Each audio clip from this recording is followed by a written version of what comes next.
Semua orang di dunia tuh bisa punya ide. Gue yakin lu juga udah punya banyak ide yang tahun kemarin pengen dilaksanain. Entah itu ide bisnis, bikin konten, nulis buku, project bareng temen, dan lain-lain. Ide ini mungkin bikin lu mikir, kalau ini dijalanin pasti bakal keren banget. Tapi coba jujur deh sama diri lu sendiri. Dari semua ide itu, berapa sih yang beneran lu jalanin? Dan kalau ada yang lu jalanin, seberapa sukses sih ide itu setelah lu jalanin? Sekarang tuh gampang banget ya buat dapet inspirasi. Scroll dikit di TikTok atau YouTube, ada aja ide baru, ada influencer yang bilang, wah ya ide ini bisa bikin bisnis lu jadi 10 juta, 20 juta. Atau ya lu tinggal brainstorm sama AI juga, ya AI nanti bakal ngasih tahu, oh ide bisnis ini yang bisa bikin 100 juta per bulan. Masalahnya, setelah lu scrolling dan segala macem, ide doang tuh nggak cukup kan. Faktanya hampir semua orang pernah punya ide besar, tapi cuma sebagian kecil yang benar-benar eksekusi. Dan dari sebagian kecil itu, cuma sebagian kecil lagi yang eksekusi itu bisa sukses. Ya kita bisa lihat statistiknya ya, di dunia startup atau ya bisnis F&B deh, 90% perusahaan tuh gagal di tahun pertama. Dan yang bisa bertahan sampai tahun kelima itu cuma ya berapa puluh persen. Dan syukur ya 1% sampai sekarang masih bisa bertahan. Ya karena so far kita sih masih konsisten untuk eksekusi dengan baik. Hopefully ya, semoga kita nggak hancur. Pertanyaannya, kenapa sih cuma segelintir orang yang berhasil? Apa yang bikin mereka tuh beda dari yang lain? Dan gimana caranya biar kita bisa jadi orang yang sukses mengeksekusi project dan ide kita? Nah itu yang gue bakal bahas sekarang. Welcome to Kelas Kehidupan by 1%. Tonton video ini sampai habis, karena ini bakal ngebantu lu untuk eksekusi ide lu.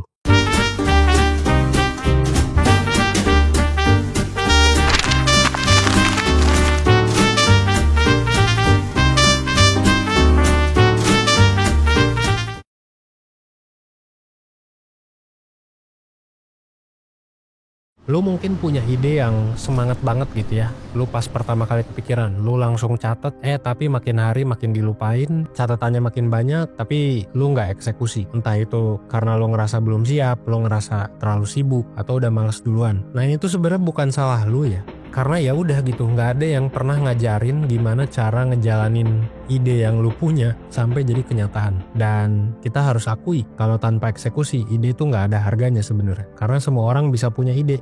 Jadi ini tuh bukan cuma soal idenya, tapi soal sistem eksekusinya. Sistem kerja yang gak jelas sebenarnya. Lu gak punya struktur, gak ada tahapan. Apa nih yang bakal dilakuin setelah punya ide ini. Makanya banyak orang yang stuck di fase, oh gue pengen ini, gue pengen itu, tapi gak pernah jalan. Pasti ada aja satu temen lu yang bilang, gue pengen buka bisnis, gue pengen buka agensi, gue pengen resign segala macem. Tapi ya lu lihat orangnya masih di situ-situ aja, ya kan? Maka hal yang pertama harus lu perhatikan adalah lu punya sistem atau enggak, itu yang pertama. Dan yang kedua, lu mesti analisis cara eksekusinya gimana. Nah ini gue bakal bahas di chapter 2.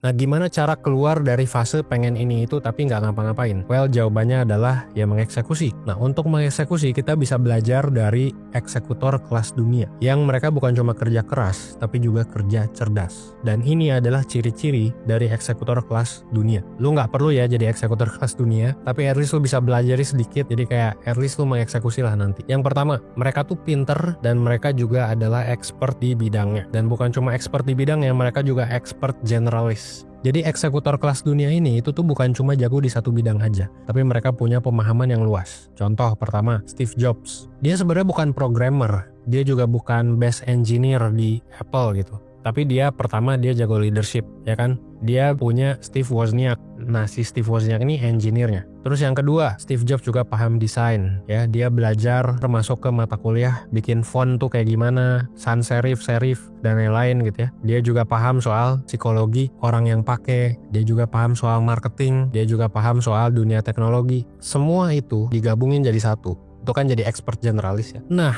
karena dia tahu itu, dia bisa mengeksekusi. Nah, pertanyaannya sekarang, lu expert generalis bukan? Nah, kalau bukan, ya berarti sekarang waktunya belajar. Bidang apa sih yang mau lu kuasai? Ide apa yang udah ada? Nah, lu cek tuh, bidang apa yang kira-kira bisa ngebantu lu untuk mengeksekusi. Jangan-jangan lu nggak eksekusi sama ini, itu karena lu belum pinter aja. Lu belum cukup belajar. Jadi ya memang harus belajar dulu. Dan itu juga yang dilakuin Steve Jobs yang sebelumnya ya. Sebelum dia bikin Apple kan dia berkelana dulu kemana, dia juga bisa masuk ke mata kuliah yang sebenarnya mungkin orang anggap gak penting kan, mata kuliah font gitu, soal tipografi dan berbagai hal lainnya ya. Sampai temenan sama Steve Wozniak, dia bikin di garasi itu juga sambil belajar terus gitu kan, sampai akhirnya jadi expert generalist. Ya udah tuh akhirnya Apple bisa sukses bikin komputer pertamanya. Yang kedua, bukan cuma soal jadi expert ya mereka juga ada di timing yang tepat. Bahkan banyak yang bilang itu lebih penting ya daripada jadi expert. Ya ada benernya sih, tapi timing ini apalagi kalau lo expert itu bisa bikin lo sukses dalam waktu sekejap. Dan ini gua ngerasain sih ya, karena waktu dulu kan di 2019 1% tuh pertama dibikin di tahun tersebut. Nah waktu itu belum ada tuh YouTube yang ngomongin soal psikologi gitu ya, yang ngomongin soal self development. Kita yang mulai pertama waktu itu ya, salah satu yang pertama lah, mungkin ada juga yang lain kan. Tapi ya karena gue lulusan psikologi, gue juga pernah berorganisasi gitu ya dulu. Jadi gue ketika mulai pertama tuh sangat muda. Tapi yang bikin 1% gede itu adalah di tahun 2020 ketika semua COVID, terus semuanya stres. Akhirnya apa? Mereka nonton 1%. Akhirnya kita dalam 1 tahun aja itu udah nyampe 1 juta subscribers pertama. Ya sebenarnya dalam beberapa bulan itu sampai 100.000 baru 1 juta. Tapi di tahun 2019, 2018 pertama kali gue mulai pas masih sendirian, itu ya tumbuhnya lama sampai belasan ribu subscribers aja butuh 2 tahun kayaknya, gue lupa. Tapi intinya ya itu, timing tuh penting. Jadi timing gue itu di 2020 gitu ya. Nah kita bisa lihat contoh lain juga. Contohnya adalah Netflix. Netflix itu timingnya juga tepat gitu ya. Dan mereka juga nggak langsung masuk ke layanan streaming, nggak kayak sekarang gitu ya. Jadi lu bayangin Netflix itu dulu tuh rental DVD lewat pos. Dan ya pada tahun mereka jadi rental DVD, ya memang belum saatnya untuk masuk ke streaming. Karena apa? Karena internet masih lambat. Nah tapi ketika mereka ngelihat koneksi internet udah mulai cepet nih, mereka mulai beralih ke streaming. Apakah di sana udah mulai laku? Enggak juga. Tapi setelah beberapa tahun gitu ya kan, saingan mereka terbesar tuh adalah Blockbuster.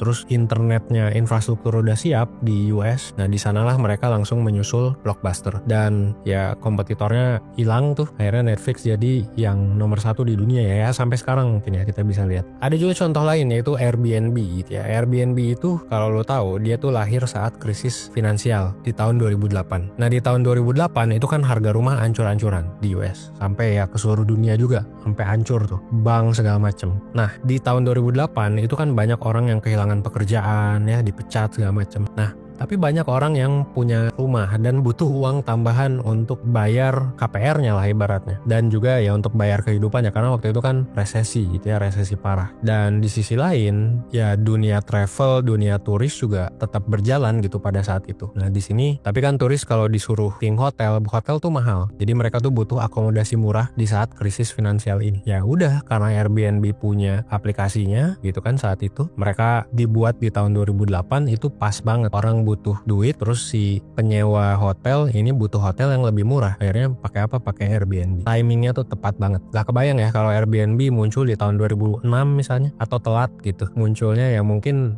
beda lah ceritanya, gak kayak sekarang. Jadi yang kedua tuh timing. Yang ketiga, biasanya eksekutor yang keren itu pakai tools yang oke. Nah tools ini bukan cuma tools teknologi ya, tapi juga adalah tools mental. Jadi ya kalau tools mental sebenarnya contoh yang paling bagus tuh menurut gue adalah Elon Musk. Elon Musk ini bisa dibilang agak gila menurut orang gitu ya. Tapi sebenarnya dia tuh cara mikirnya beda aja. Dia tuh pakai yang namanya first principles thinking. Jadi dia tuh membedah masalah sampai ke akarnya. Jadi misalnya masalahnya adalah, oke, gue pengen bikin roket tapi roket mahal. Dia nggak bertanya, oke, gimana cara bikin roket lebih murah gitu. Jadi nanyanya tuh bukan kayak gitu, tapi lebih ke dasarnya. Oke, gue tahu gue mau buat roket terus mahal. Gue harus tanya dulu roket tuh terbuat dari apa. Terus habis itu juga materialnya didapetin dari mana. Bisa nggak sih gue buat sendiri gitu. Nah ini adalah tools berpikir yang membuat dia bisa berinovasi. Jadi terkesannya radikal gitu. Nah padahal dia tuh sebenarnya punya mental models atau tools mental gitu ya yang berbeda dari banyak orang pada zamannya. Ya pada tahun 2000-an lah mungkin ya. Pas dia pertama kali mulai SpaceX. Sampai akhirnya ya sekarang roketnya bisa ke atas ke bawah gitu ya. Jadi udah naik turun lagi.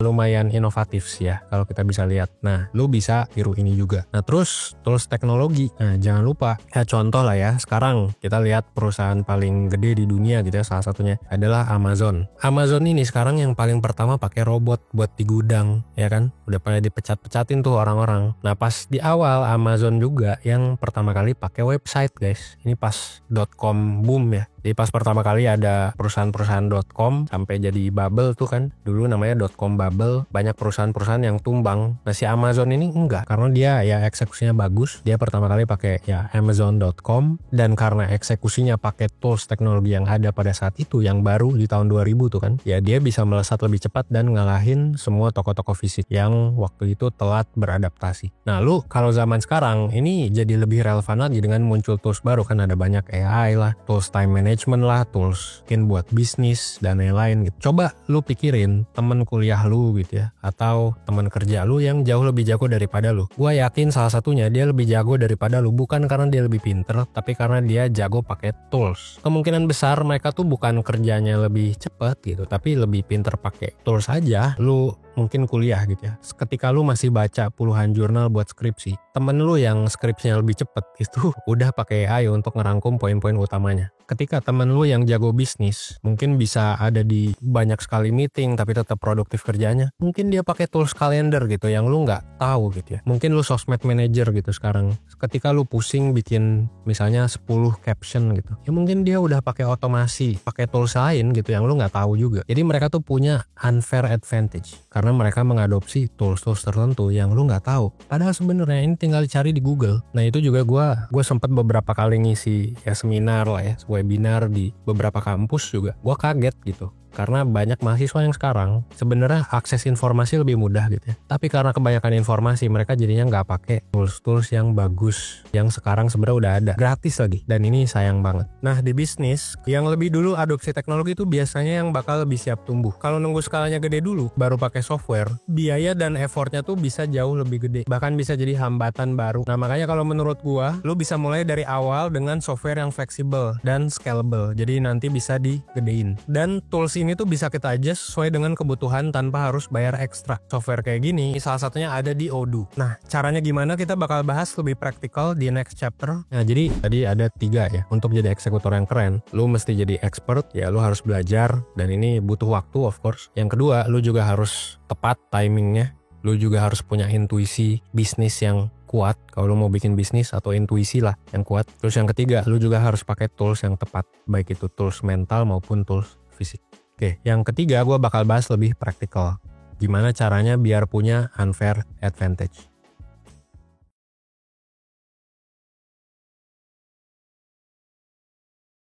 Oke, untuk punya unfair advantage, lu sebenarnya nggak harus jadi Elon Musk. Jelas lah, lu bisa mulai dikit-dikit, skala kecil aja. Pertama nih ya yang bisa lu lakuin, ketika punya ide jangan cuma dicatat doang. Ya dicatat sih bener, tapi paksa diri lu buat dikerjain. Minimal ya lu analisis lebih lanjut lah idenya. Lu jawab 3 pertanyaan ini dalam 5 menit nih. Pertanyaan pertama, masalah siapa sih yang gua akan selesaiin? Jadi lu fokus pada masalahnya dulu. Ada nggak nih problemnya? Karena kan banyak bisnis yang gagal nih tadi, yang gue bilang 90% startup gagal. Itu kebanyakan gagal karena dia tidak nge-solve problem yang jelas. Ya, jadi lu harus tekenin dulu ini masalah apa sih, masalah siapa sih yang gue selesain, beneran ada nggak sih masalahnya. Nah pertanyaan yang kedua yang bisa lu jawab adalah siapa sih orang pertama yang bakal gue ajak ngomong untuk riset ya. Jadi lu bisa tulis tuh namanya siapa, ini user kayak gimana, ini namanya user persona ya. Oh dalam marketing gitu, ini tuh ya jatuhnya target market lu. Nah yang ketiga, apa sih langkah terjelek dan termudah yang bisa gue lakuin dalam 24 jam. Ini yang biasa dilakuin sama Elon juga, Elon Musk. 3 hal ini selama puluhan tahun ya guys gitu. Jadi dia bisa eksekusi dengan lebih baik daripada orang lain. Itu hal pertama yang bisa lo lakuin. Yang kedua, fokus sama satu hal kecil dalam satu waktu. Nah jadi ya fokus aja apa satu tindakan kecil yang bisa lo lakuin, yang kalau lo lakuin ini bakal bikin action selanjutnya tuh jadi lebih mudah. Nah misalnya contoh lo ada ide bikin podcast, yang bisa lo lakuin kan bukan beli mic mahal. Gue yakin banyak dari lo mungkin kayak gitu ya, oh gue pengen beli tools ini. Enggak, lo lakuin satu hal kecil dalam satu waktu yang sebenarnya itu simple aja. Ya contohnya misal lu langsung rekam aja pakai HP gitu. Lu langsung rekam podcastnya pakai HP dan besok dipublish gitu. Kan itu simple banget gitu ya. Lalu bisa melakukan hal kayak gitu. Terus habis itu lu improve. Nanti besoknya ya rekamnya misal sama temen lu. Besok lagi lu rekamnya pakai tools yang lebih baik. Jadi kayak satu hal at a time yang bisa bikin lu punya hasil dan lu improve itu jadi lebih baik. Jadi nggak usah mau perfect gitu. Jadi fokus harian lu tuh cuma satu sebenarnya. Lu jatohin satu domino. Jadi biar domino lain tuh bisa ngikut jatuh karena lu udah terlanjur nyemplung. Biar lu ada efek domino yang mantep di eksekusi. Nah yang ketiga yang lu bisa lakuin adalah pakai sistem dan teknologi yang jelas. Jadi bikin sistem lu jadi lebih rapi pakai tools terkini, pakai teknologi. Dan tadi gue bilang zaman sekarang tuh tools sudah banyak dan gak lagi cuma dipakai oleh perusahaan gede. Sekarang tuh tools biasanya dipakai sama ya mahasiswa aja bisa make gitu loh. Lu yang orang biasa, mediocre itu bisa make tools yang sekarang ada di dunia. Kalau dulu kan tahun 2000-an gitu ya cuma perusahaan gede yang make. Sekarang tuh lu bisa make. Nah ini salah satu tools yang mungkin bisa gue rekomendasikan buat lu yang para pebisnis pemula atau yang baru mulai, itu adalah Odoo. Odoo ini apa sih? Ya Odoo ini adalah platform bisnis modern yang ngegabungin semua yang lo butuhin di satu tempat. Jadi ini tuh bukan cuma aplikasi biasa doang, tapi ini aplikasi terintegrasi menurut gue ya. Ini yang paling integratif sih. Karena si ide ini tuh bisa lo praktekin langsung di Odoo tanpa capek pindah-pindah platform. Contoh, lo punya ide baru, lo bisa langsung tuh pakai fitur project manajemennya Odoo. Ya, jadi tuh dulu hari ini apa, besok apa, lusa apa. Lu sekalian bisa bagi-bagi juga tugasnya sama temen atau partner bisnis lu. Bisa pakai Odoo. Terus misal, lu mau validasi ide lu gitu ya. Terus pengen bikin website. Di Odoo bisa pakai fitur website dan e-commerce. Itu bisa sekalian juga. Pengen jualan apa, bisa langsung ada. Lu pengen pakai fitur accounting, ini ada juga langsung di sini. Jadi satu website, satu aplikasi, si Odoo ini bisa semua. Ya bisa dibilang hampir semua kebutuhan bisnis tuh bisa. Jadi karena semuanya terhubung, lu nggak perlu pindah-pindah platform gitu ya. Jadi lu bisa fokus ke eksekusi, lu bisa fokus ke growth. Nah ini lu bisa coba gratis untuk nyobain salah satu aplikasinya di Odoo, atau bisa konsultasi gratis juga ke pakar dari Odoo-nya juga. Mereka juga lagi banyak events ya. Gue juga kemarin